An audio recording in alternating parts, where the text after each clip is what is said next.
Okay, welcome back to Game 2, Round 1. We've figured out what's happened in the first match, haven't we, Trent? Yeah, sure have. Dude, yeah, Fenax actually states that you have to tap your creature to put the top X cards equal to the toughness of your opponent's deck into your graveyard. So obviously with the Dragon's Eye Savant coming down that turn, it wasn't able to tap. Luke accidentally, he went to do the trigger and revealed a card at the top of his library. Incidentally, it was all rewound. He had to shuffle his deck and play resumed. But yeah, Fenax. But basically, the Dragon's Eye Savant had summoning sickness, so it couldn't use the ability. Yeah, it was just a 0/6 blocker for the turn. Beautiful. So we're back for Game 2, and come out strong with a Sylvan Cataracte. It's a better play, a better turn. Probably the best turn he's looking for. Most green decks that aren't running Fleece mainline. And importantly, again, has a 3 toughness. Whoa, there's a Thoughtseize from Luke, straight into an Aether Spouts. Potentially from the sideboard, maybe. Obviously, I haven't seen the list, so I'm not entirely sure. But he's gone, yep, I will take that Aether Spouts and leave you with be a bunch very, of land. very happy. Leave with a bunch of land, very much so. Land and another Cataracte. So, he's got a couple of blockers there, but there's certainly no gas after that. So hopefully he can scry into something. And Luke scries a Wingmate Rock to the bottom. Early on, you don't think you ever need that card. It's just, you're not going to play it. I mean, it's nice for your curve. It looks cute in your hand, but you might not, you might never get there, and he just doesn't need it right now. He's not going to be doing anything with it. Well, now, did you get to see what that one was that he left on top? It looked like another Aether Spouts. I may be incorrect, but the Despise. So he obviously drew the Despise. Straight back. And we get a good look at Luke's hand here. Chock-a-block. And we've got an Offenser, a Murderous Cut, a Charm, and a Rhino. He is actually the best person I've ever seen at ripping rhinos off the top. This guy. all day. Just rhino after rhino. We're not saying it's luck though, are we? No, not by any chance. That's no stretch. And so we've got an Offenser here. Now, does that have any impact with the graveyard and Travis milling away Luke's? Not Luke's graveyard. An Offenser states your opponent's graveyard.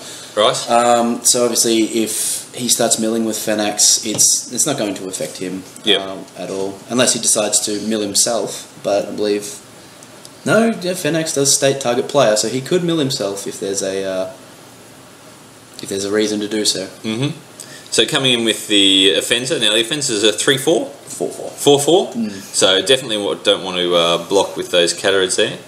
He's quite a good card, an Offenser, especially with the rise in all the Reanimator, Whip decks, and even just the aggression. The 4/4 for 3, the body is really well costed. And so using the Sultai Charm there to... the Abzan Charm, sorry. There to... wow. Draw some cards. What a draw. Topped another Thoughtseize. Yeah. There goes the second Aether Spouts, which Travis was well and truly relying on, I think. Yeah, that was some good top decks there from Luke. I believe he ripped the Caves and the Thoughtseize off that Abzan Charm.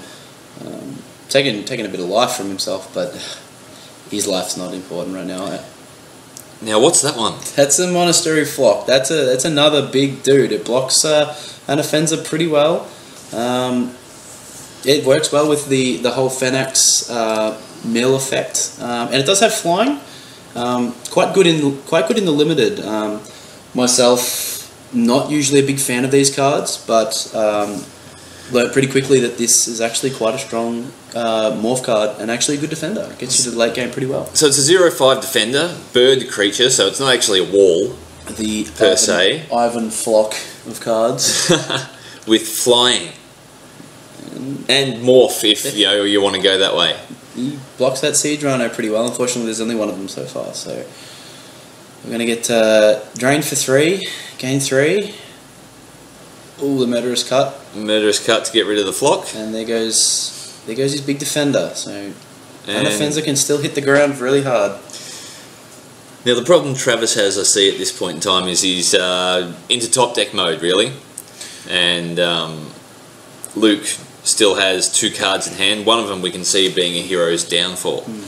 So he's certainly got that backup for if something else big comes down and hits the board. That's an interesting note. That Unoffense's ability should that Monastery Flock should be exiled due to Unoffense's ability. And so we've got another Despise there, and Get the Siren, did it? yes, the Solemn Visitor was certainly offered straight to the graveyard. Luke's just piling on the pressure now. He smells it, and rightly so. He's got the board state. Carroted going under the bus. Of the Siege Rhino, which is now a 5/6. 5/6 with trample. So I think the maybe the line that I would have got is actually Carroted in front of Unoffensa. You actually blocked the 4 damage there as opposed to 3. Yep. Prophet of Prufix. That's a spicy meatball, but it's going to go straight down, and the hand's extended, and that'll be it. Luke Mulchy takes it 2-zip. Excellent. Well, we'll be back shortly for round 2, in which I believe we've got some Jeskai and some Abzan coming at you.